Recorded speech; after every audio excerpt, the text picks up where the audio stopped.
So, all right. Hello, good morning, or good afternoon, whatever the case may be, depending on where you are tuning into this, the world-famous Cotton Companion podcast. That's right, we are back with you. You're not just dreaming. We're back on the pod waves, the airwaves, as it were, for the first time after about a year sabbatical, and we are happy to be back joining you just in time for harvest season. We hope that you are having a good one, whether you are with us in Albany, Georgia, or Altus, Oklahoma, or any point in between or elsewhere in the Cotton Belt. The Cotton Companion podcast is back with a vengeance. As always, I am here with you today with our senior editor, Mr. Jim Steadman. Howdy, Jim. Beck, how are you doing today? And hello, everybody. Glad to be back. Yeah, we're both doing great. We're having our first little semblance of fall here in Memphis, which we are enjoying. I talked to a farmer buddy of mine earlier this week who acted like he wouldn't hate having some more heat units out there, but we can get into all that fun stuff that you all are having out there in the Cotton Belt a little later on in the podcast. In fact, I know that we will. So as we dive into this new season, the first thing I want to do is to thank our new sponsors, Phytogen. Phytogen is pleased to sponsor the Cotton Companion, bringing you the latest news to help you thrive all season long. Corteva, as you all no doubt know, is the new corporate name resulting from the merger of Dow and DuPont, the corporate name of their ag division. And they are the fine folks who bring these products that you all know so well, like Phytogen Cottonseed and Enlist trait technology. We want to thank them for their support. You will be hearing more from them as we get into the rest of this podcast. Now, we know that so many of y'all are in the midst of harvest right now, and we know that we are happy. We hope to be riding along with you in the cab of that picker or your stripper. We hope you're seeing big numbers on those yield monitors. As I alluded to a second ago, we know that a lot of y'all are dealing with a whole array of issues this harvest season. Probably the most prominent, certainly the most prominent of those, as today is October 12th. We know that you all in the Southeast are dealing with Hurricane Michael right now. And so we want you to know that we here in this office are certainly keeping y'all, those of you who are affected by that hurricane, y'all are certainly in our thoughts and in our prayers here in this office. I think it's fair to say that over the last 24 hours, we have started seeing far too many photos of destruction and some cotton fields that were there one day and are gone the next. It's always heartbreaking to know that you're this close to harvest and you're this close to having what was shaping up to be a potentially really good year, just to see it all blow away. It's been a tough year, particularly, and as Michael has moved on out of Georgia and back up into the Carolinas again, we feel for the growers who have not only had to deal with Michael, but the ones in North and South Carolina who were just starting to get their feet back under them after Florence. So it's been a tough year, but we're with you. Absolutely, yeah. As I say, y'all are first in our thoughts and prayers this week. Absolutely. So moving along, we want you to know that we will have a few tweaks in store in terms of how we are structuring our podcast this year. It's a new season. We kind of got some new formats. Some things will feel different to you, but one thing that will not is our first segment going forward. It's going to be familiar to you. We're going to have cotton grower lead of journalistic programming. I tried to come up with as fancy as a title as I could here, but he's actually just our senior editor, Jim Steadman, who is always on top of all of the latest news in and around the U.S. cotton market from week to week. So he is going to lead us in a discussion of the top news items of the day. I suspect he'll have, I know we had a WASDE report drop yesterday and a handful of other items that we will be going over. After that, we're going to bring you an interview we did with cotton economist Dr. O.A. Cleveland. He was kind enough to join us. He always is. We are very thankful for him. And later in the episode, we will have a message from our sponsor, and then we're going to wrap things up with some other brief news items, assuming there's anything left, assuming my guy Jim Steadman here doesn't just cover them all before we get there. So I don't want to put the cart before the horse. Jim, let's dive right in. What do you got for us this week? Well, Beck, first of all, I want to say thank you for trying to come up with a new title for me, because I think in some cases senior editor is based strictly on the color of my hair at this point. Well, mine's getting there. We'll have the same title here in a few years. Yeah. I think that's what this business does. It causes premature gray. Yeah. You're right. Mine's been prematurely gray for about 30 years. So, whatever that's worth. Right. Now we're gonna start out our news segment a little bit. We're gonna look at first thing. It's USDA report season. This is a time of the year as we start getting into harvest where we seem to have a brand new USDA report come out about every week and a half. And so one of the most anticipated reports is the annual varieties planted report.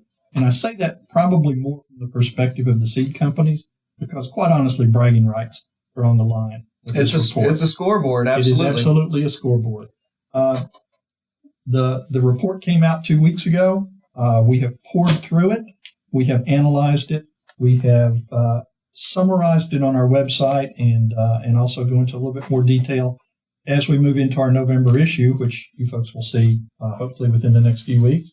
But to hit the high points on it, once again, Delta Pine was the most popular brand of upland cottonseed planted in the U.S. this year. Right behind them, several percentage points behind them, were the Americot Next Gen brands. Third on the list was Phytogen, followed by BASF's FiberMax brand, Dynagrow, the BASF Stoneville brand, and Cropland. So every one of the major cottonseed product companies are actually represented in these standings. For the second year in a row, Delta Pine's DP 1646 B2XF was the top upland variety planted in the U.S. That went over, according to the report, 21.2% of the total cotton acres. And Next Gen, the NG 3406 B2XF from Americot was second this year, with 6.7% of overall acres. Those two varieties really for the last 2 to 3 years have topped the list in this report. In some cases switching positions, but again, it just shows the power and the consistency of those two varieties, and how well adapted they are across the belt. According to the report, Delta Pine brand upland varieties accounted for roughly 37.2% of the U.S. acreage this year. Americot Next Gen was at 30.7%, Phytogen at 15.1% of the upland acres, FiberMax at 9.6%, Dynagrow at 4.2%, Stoneville at 2.9%, and Cropland at 1.6% of the upland acres. When you move over to the Pima side of the industry, Phytogen varieties are still by far the most popular choice, and they account for almost 75% of all the Pima acreage. So when you step back and look at the listing in the report of the 20 most popular upland varieties, Americot Next Gen actually claimed 7 spots out of those top 20. Delta Pine and Phytogen both had 5 varieties, with Dynagrow, FiberMax, and Stoneville each placing 1 variety in the top 20. So that's the rough recap of the report. We'll turn it over at that point now to the seed companies and let them start dissecting. And I'm sure there will be some discussions during winter meetings and jubilation over how their varieties have performed. So be prepared. We're going to hear quite a bit from them on that as we move ahead. Well, start with our November issue. Absolutely. I mean, we get that's one of the reasons we do our variety showcase in November, is because we get that report in and kind of want to get that knee-jerk reaction from each of the seed companies. Each of them are happy, with where they saw victories. Each of them are kind of looking at things that they want to do better in terms of gaining this market share throughout the Southeast. For me, I have a totally different perspective when I read that report. It's such a reflection on what growers in different little pockets of the Cotton Belt value from year to year. I think it's undeniable how important you guys are telling us with your purchase decisions weed technology is. That has been the driver of seed purchase decisions, for the past, my gosh, when I started doing resistant pigweed articles in like 2009. I mean, that has been the number one headline. What are the new trait technologies? How well will they be adopted? How effective will they be? And it's interesting to me to see, obviously, clearly the introduction of this Extend technology has had an impact on you all's purchasing decisions. I wonder, are we moving into now that each of the seed brands has its, alternative to glyphosate and its trait technology, and there are more on the way, are we starting to shift into the next phase when it's not just about, I'm going to buy whatever the most recent herbicide technology on the market is? I don't know. I look at it a little differently. I look at it kind of anthropologically, if you will, in terms of what is it telling us about what the cotton growers out there value. So it's always interesting. I don't know. I'm doing cotton editor nerd babble right now about what I see from this report, but it's always interesting. Well, I think one thing that we'll touch on when we later in the podcast when we get into our conversation with OA Cleveland, he's, in spite of where the market might be at this point or at any point in time, he gives the seed companies the breeding work that they've done from developing these varieties that produce high yields and high quality fiber. Without that, it would be the market would be a totally different situation at this point, and the U.S. reputation for quality would be would probably not where it is today. But we'll let him get into that discussion later today, sure, later in this podcast. A couple of other items I want to touch on briefly. The new U.S.-Mexico-Canada agreement that was put in place here within the last week and a half appears to be some pretty good news for the U.S. cotton industry. Now, this is according to the National Cotton Council. This new agreement is going to ensure continued duty-free access for U.S. cotton to both Mexico and Canada. Mexico is currently a top 5 export market for U.S. raw cotton, and both Canada and Mexico are top 5 export markets for cotton textile and apparel. The agreement is going to promote greater use of textile products from the U.S., incentivize North American textile production, and strengthen customs enforcement in both textile and apparel products. A couple other items here real quick. While we're talking about the National Cotton Council, registration is now open online for the 2019 Beltwide Cotton Conferences, which are coming up January 8th through the 10th at the New Orleans Marriott, always one of our favorite locations for this meeting. Absolutely. The program obviously is still currently being finalized. They're putting basically the flesh on the bones of the program at this point, with an overall goal of helping consultants and growers improve production, processing, and marketing efficiencies as we move into the next planting season. If you're interested, you can find information already online about registration and housing reservations, and that website would be at www.cotton.org/beltwide. Again, that's www.cotton.org/beltwide. When we're talking about deadlines and things like that, this December 7th deadline is rapidly approaching to sign up for the seed cotton program. Under this new program, landowners and or growers have until December 7th to allocate generic base acres and update yields for seed, while also choosing to enroll in either the price loss coverage or the PLC program, or the agricultural risk coverage, or the ARC program.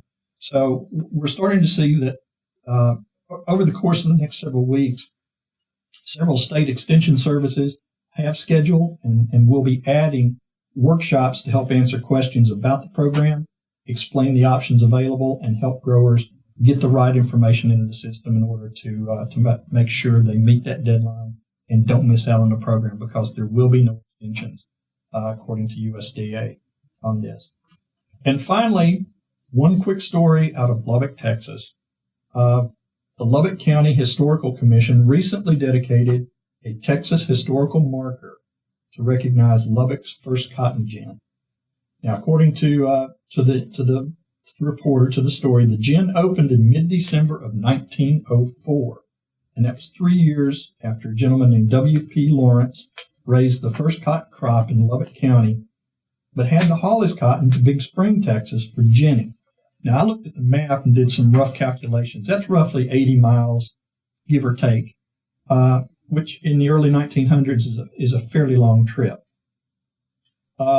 The Historical Commission, someone from the commission, basically noted that at that time, Lubbock was not the center of the cotton industry in the region when that gin was built. All of that changed when that gin opened back in 1904.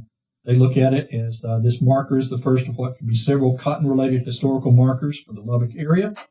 Other sites currently under consideration include the Lubbock Cotton Oil Company and the Lubbock Compress Company. Very cool.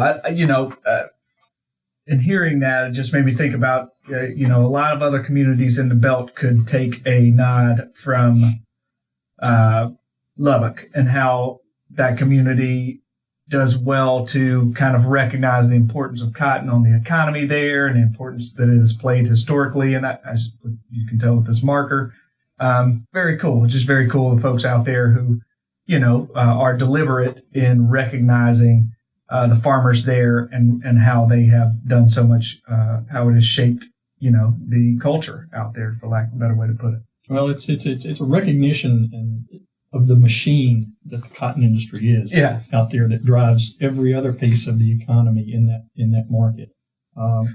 From recognitions like this to the Celebrate Cotton football game that happens every year with Texas Tech University and a couple different museums out there. A couple museums. It's they revel in their cotton heritage.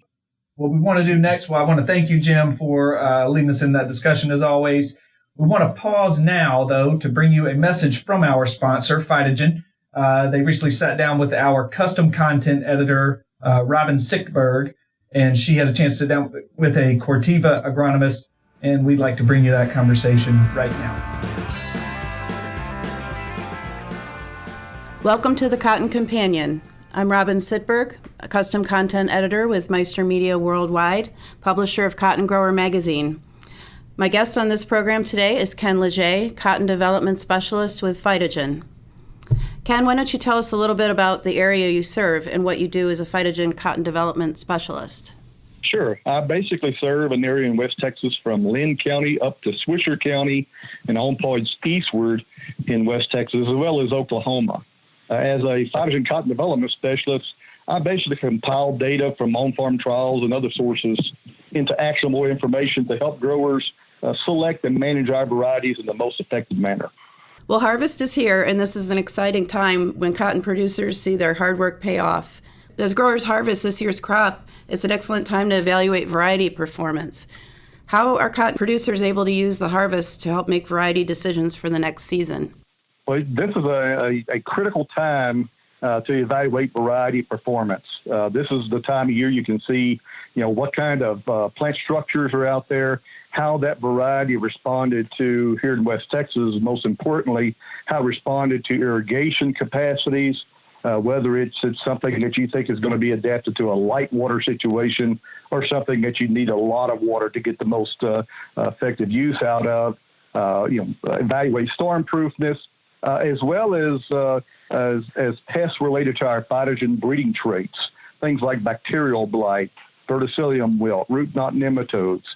This is an excellent time of year to evaluate how varieties withstood or tolerated or resisted those pests as well. Ken, tell us a little bit about what you've seen this season with the performance of Phytogen varieties. What varieties performed particularly well that you're excited about for next year? Well, 2018 is fortunate in a sense here in West Texas because we had a high number of heat units, much more than normal. And what this means is it gives us an excellent opportunity to evaluate variety maturity because all the varieties were able to fully express that maturity. So what we've seen north of Lubbock, Phytogen 250 W3FE has done really well on fields that are moderate to high irrigation capacities. And then Phytogen 300 W3FE and Phytogen 350 W3FE have done extremely well really across the water spectrum, all the way from dry land to light water. And we've seen it; those two varieties also excel in really good water conditions as well. South of Lubbock, Phytogen 300 W3FE, Phytogen 350 W3FE, and most importantly, Phytogen 480 W3FE have really done well, mainly because of the root knot nematode resistance that we see in both 350 and 480. 300 is a great all-around variety for south of Lubbock, but where you have root knot nematodes south of Lubbock, growers are going to want to focus on Phytogen 350 W3FE and Phytogen 480 W3FE. And then moving over to Oklahoma, two big varieties I think that growers really need to try to grow are Phytogen 300 W3FE and Phytogen 490 W3FE. We've seen extremely good stability and performance out of those two varieties. Thanks, Ken. Where can growers get more information on Phytogen varieties? Well, certainly the best place is to call their local territory manager or the local cotton development specialist, or simply go to phytogen.com for their contact information or even more information about our varieties.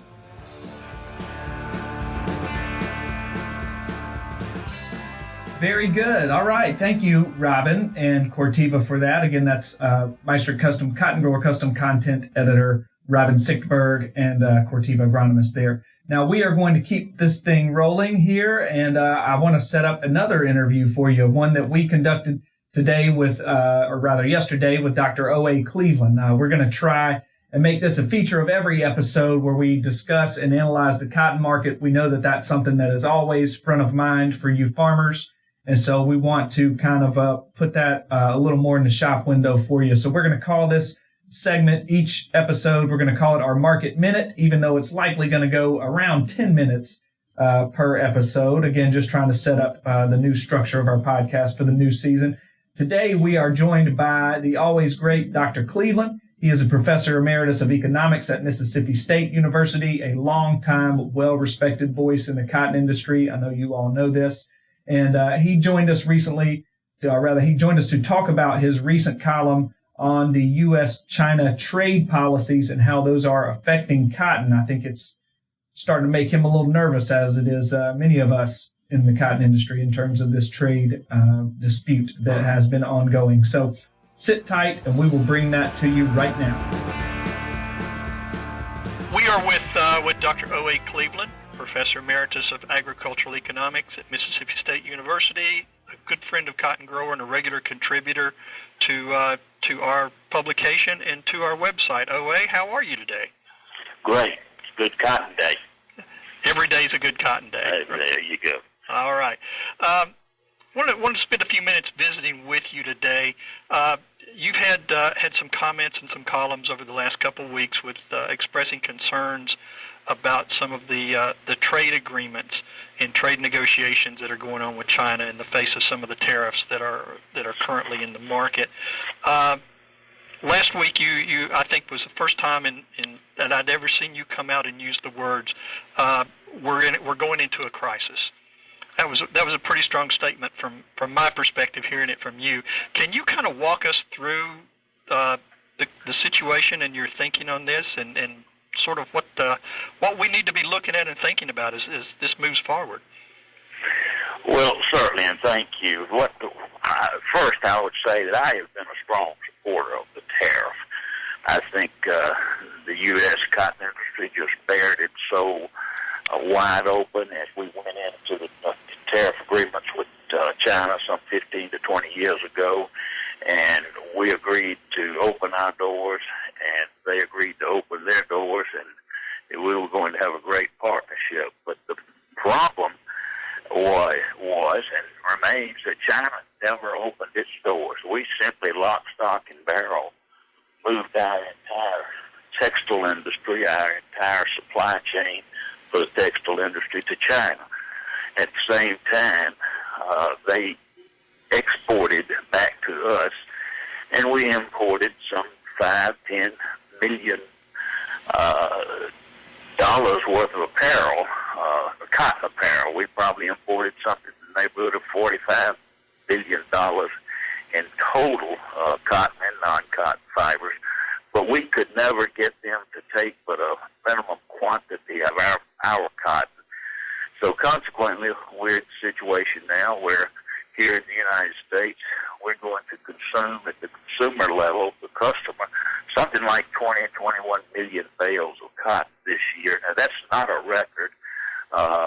We have to go back some 8 years ago before we start seeing a real downturn in cotton consumption due to the textile, the synthetic textile activity in China and sending to the U.S. so many man-made fiber products. But now then, we're going to import something like 8 million bales of Chinese textile goods. Primarily, most of that is non-U.S. cotton this particular year.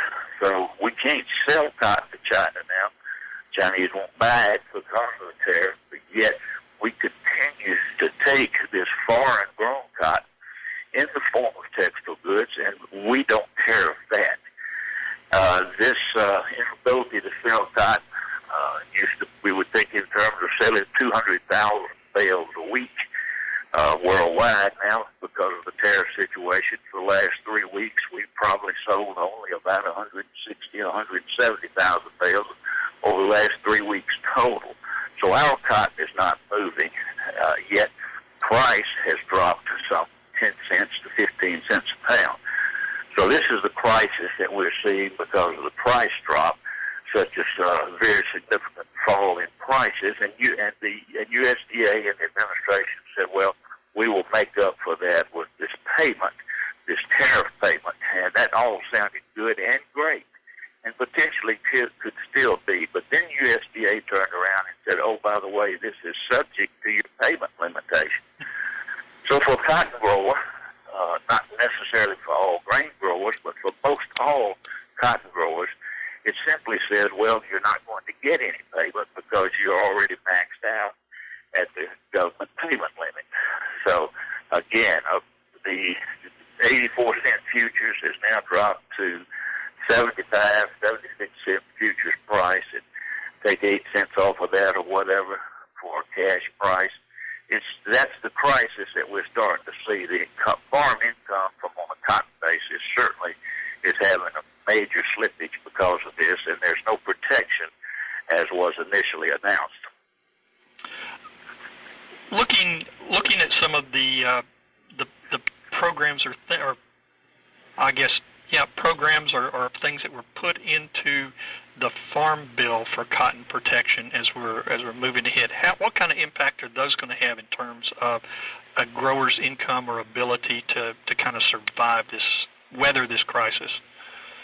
Well, we're still suffering from a declining loan price. That's a major problem. We still have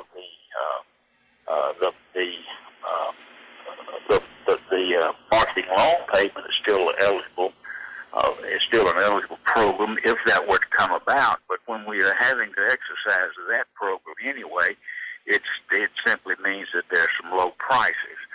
So in this sense, cotton lost protection because whereas grains to some degree are getting a payment for this tariff situation, some of those same grain farmers will be locked out because of payment limitations. But certainly the Mid-South and Southeast cotton and soybean farmer just is lost out entirely on any compensation, and it makes it that much more important that they get both a high yield and a high quality crop. So it's very problematic, very troublesome for a cotton grower now. Mm-hmm. I'm looking. We're going to shift gears here for just a minute. I'm looking at the October World Agricultural Supply Demand Estimates Report, or affectionately known as WASDE.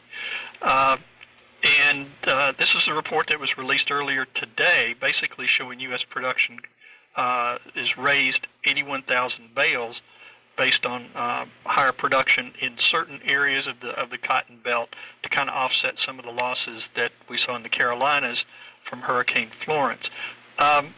What do you see in terms of where this whole season may shake out in terms of production? Well, let me first drop back to last year in the coastal bend in Texas. field surveys, actual on-field surveys reported by growers, felt that there was at least 3/4 of a bale knocked on the ground from Harvey last year, that big hurricane and flood. And some people even said as much as a bale to the acre was knocked off the plant. Yet we continued after that hurricane report to see the U.S. crop get bigger and bigger. And talking to agronomists, talking to field specialists, we began to realize that the seed companies truly have delivered an extremely strong set of varieties out there that make cotton. So I'm going to still stick with USDA's estimate. They taught me last year, or taught me a lesson last year, and I'm not going to give up on that lesson. I'm going to accept the WASDE report, the crop production report, as being real. Now we'll probably show some more losses this next month in Georgia, maybe a little bit in Alabama even. But recall we had the hurricane last month that ran through the North Carolina crop, and still this month's estimate was larger. So we can still make some more cotton in Texas to offset that. A little more cotton can still come out of the Mid-South. It's pretty well open now, but there's still a little growth out there with the weather we're having. Mm-hmm. What do you see from a world perspective right now? I think the report basically said today that global ending stocks they lowered them 4%. Based on lower production and marginally smaller consumption. Where do you think this is all going to shake out from a global perspective? There was one thing that did shake out finally. We've been talking for 2 years and beating USDA over the head, or the Foreign Ag Service at USDA. They just do grossly and miserably misestimated the Indian situation for 4 or 5 years. They went back some 3 years in this month's report and corrected about 3 million bales of that, to which we're very pleased. We still think they have some more corrections to go, maybe as much as 3 more million bales. But they did reduce the Indian stocks based on historical data, some 3 million bales, and that's a major improvement. And that really led us to the smaller world carryover, and I'll come back again and say the same Indians that turned us on to USDA's error in their crop situation and consumption situation over the last several years are just extremely adamant that their crop is still at least 1 million bales smaller than the current USDA estimate. I think most of us were very surprised USDA did not lower the Indian estimate. And so we could still come down 1 million bales. We could still take world carryover lower. The consumption estimate, possibly we did get a little ahead of ourselves, and we had to lower it a bit, since certainly because of what we're seeing with the lack of Chinese buying. But I think as the weeks tick by, China will buy some cotton from the U.S., but those other countries that are now selling cotton to China will pick up business that they would have obtained, because they're still, in the scheme of things, there's still a shortage of high-quality cotton. So they'll have to come to the U.S. sooner or later, or other countries will have to come to the U.S., the countries that Brazil was supplying cotton to. But now China seems to be buying Brazilian, Greek, a little bit of Australian. Australian cotton is limited. So all in all, I think consumption will pick up a bit, but the concern that U.S. may have a higher carryover than we anticipated is still very real.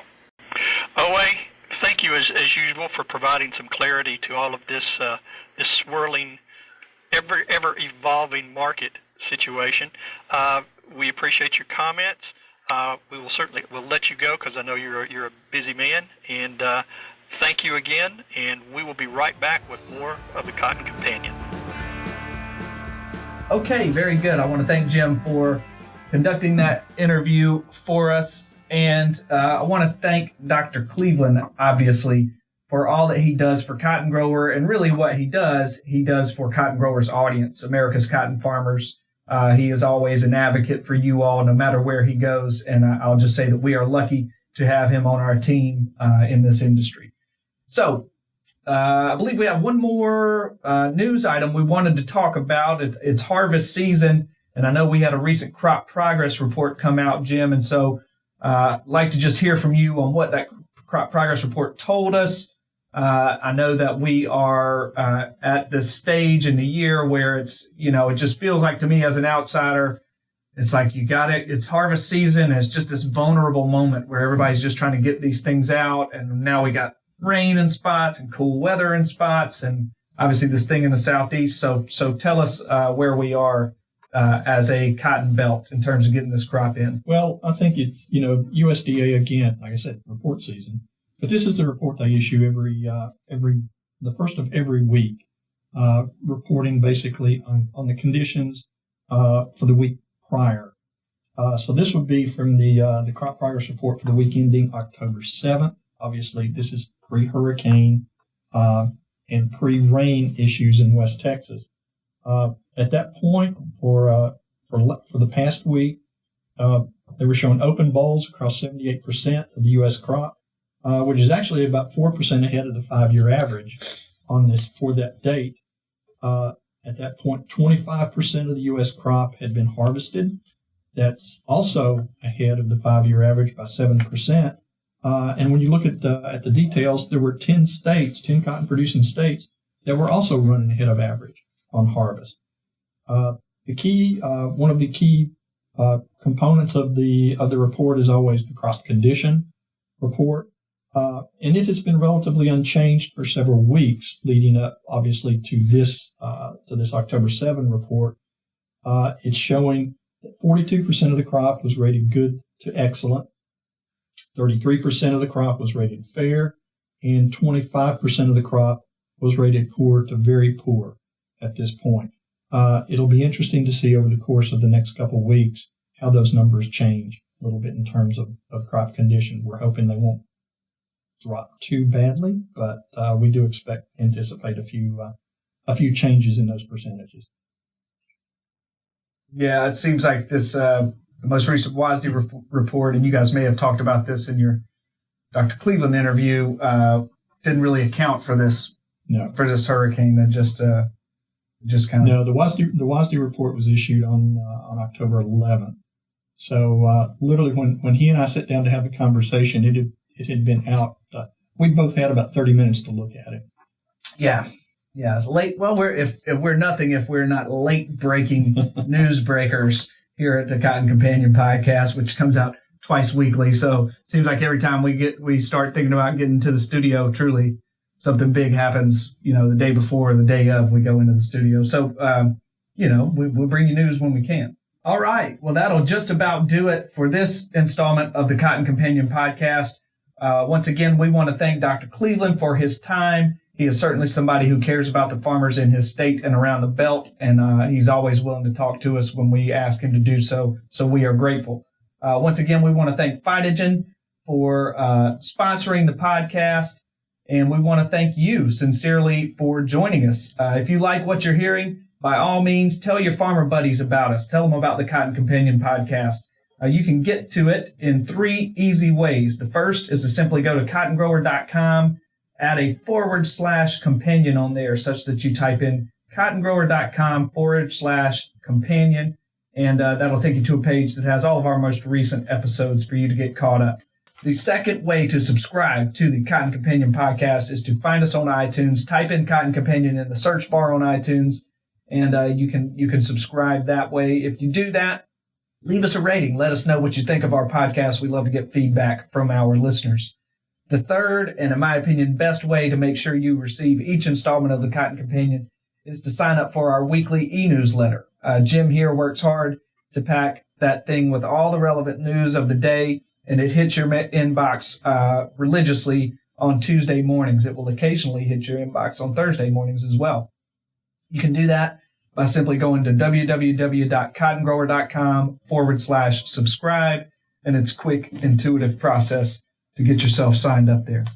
Also, make sure you are following us on social media. I figure if you are listening to a podcast, then you may be the type of guy or gal who also does the social media thing, as I do. On Twitter, we are at Cotton Grower Mag, and on Facebook, you can find us by simply searching for Cotton Grower Magazine in the search bar. We hope you are enjoying our latest issue. That was the special October product guide, big tabloid sized thing. And we know that the November issue, which we are wrapping up right now, will be in your mailboxes around the second week of November. So, once again, our thanks to our podcast sponsor from Phytogen. This podcast is produced by Mr. Tyler Hatch, who works at the mothership Meister Media Worldwide in beautiful Willoughby, Ohio. My name is Beck Barnes, and I will be back with you in 2 weeks for the next episode of the Cotton Companion. For now, on behalf of my own Cotton Companion, Jim Steadman, we wish you and your farm all the best. Phytogen thanks you for listening to this edition of the Cotton Companion. To learn how you can thrive with Phytogen, go to phytogen.com.